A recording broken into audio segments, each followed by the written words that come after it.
সবাইকে আন্তরিক প্রাণ ঢালা শুভেচ্ছা অভিনন্দন। আজ 1 মার্চ ইংরেজি 2025 খ্রিস্টাব্দ। আজ দিনটি খুবই তাৎপর্যপূর্ণ। আজ বাংলাদেশের স্বাধীনতার মাস। 1971 সালের 26শে মার্চ বাংলা, এই জন্যে এই স্বাধীনতার মাসটি খুবই তাৎপর্যপূর্ণ। এছাড়া আজকে রমজান মাসের প্রথম তারাবি শুরু হবে। আগামীকাল থেকে রমজান মাস শুরু। সবাইকে রমাদান মোবারক, রমজান মাসের শুভেচ্ছা। এছাড়া আজকের দিনটি বিশেষ তাৎপর্যপূর্ণ, কারণ আজকে এই সুজন হোসেন রিফাত আমার প্রিয় সাংবাদিক, যার সাথে আমার মানে অন্তরের সম্পর্ক, আত্মার সম্পর্ক, তার এই জন্মদিনে তাকে আমি আন্তরিকভাবে প্রাণ ঢালা শুভেচ্ছা অভিনন্দন জানাচ্ছি।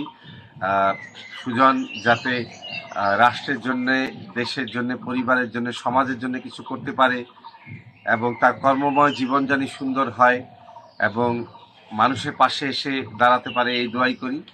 আজ এই সুজন হোসেন রিফাতের জন্মদিনে তার কাছে আমি শুনতে চাইব তার ভবিষ্যৎ পরিকল্পনা, মানুষের জন্যে, দেশের জন্যে, রাষ্ট্রের জন্যে সে কি করতে আগ্রহী বা সে তার ভবিষ্যৎ পরিকল্পনা সম্পর্কে শুনব।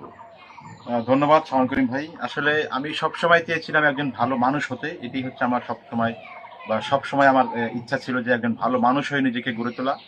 সেটি কতটুকু পেরেছি আমি জানি না, তবে চেষ্টা করি দেশের জন্য, নিজের জন্য, মানুষের জন্য, রাষ্ট্রের জন্য কাজ করার। কতটুকু পেরেছি সেটি আপনাদের মূল্যায়ন। আমি এভাবেই আমার জীবনের সকল স্তর বা সকল মুহূর্তটি এভাবেই কাটাতে চাই, মানুষের জন্য, দেশের জন্য, পরিবারের জন্য, যাতে ভবিষ্যতে যাতে এই কর্মকাণ্ড যাতে আমি চালিয়ে যেতে পারি, এর জন্য সবাই আমার জন্য দোয়া করবেন। এবং আজকে আমার জন্মদিন উপলক্ষে শাওন ভাইকে আমাকে উইশ করার জন্য এবং যারা উইশ করেছেন ফেসবুকে বিভিন্ন মাধ্যমে, তাদেরকেও ধন্যবাদ জানাচ্ছি। সবাই দোয়া করবেন যাতে আমি আরও ভালো ভালো কাজ করতে পারি। আসসালামু আলাইকুম। ধন্যবাদ সুজনকে। খুব সুন্দর তার যে ভবিষ্যৎ পরিকল্পনা, দেশের জন্য, মানুষের জন্য, সমাজের জন্য সে কিছু করতে চায়। আসলে সবচেয়ে বড় কথা হচ্ছে একজন ভালো মানুষ হওয়া। আমরা যেই পেশায় থাকি না কেন, যেই কর্মে থাকি, আসলে ভালো মানুষ হতে হবে। ভালো মানুষ না হলে সে জীবনে বড় হতে পারবে না। এজন্যে সবাইকে আগে একজন ভালো মানুষ হতে হবে।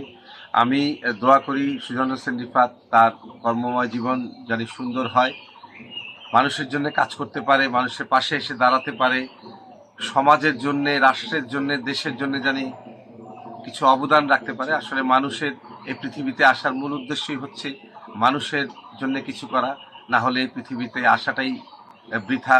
তো আমরা ছোট ছোট প্রয়াস বা চেষ্টার দ্বারা এই জীবনকে মহিমান্বিত করতে পারি, সুন্দর জীবন গড়ে তুলতে পারি।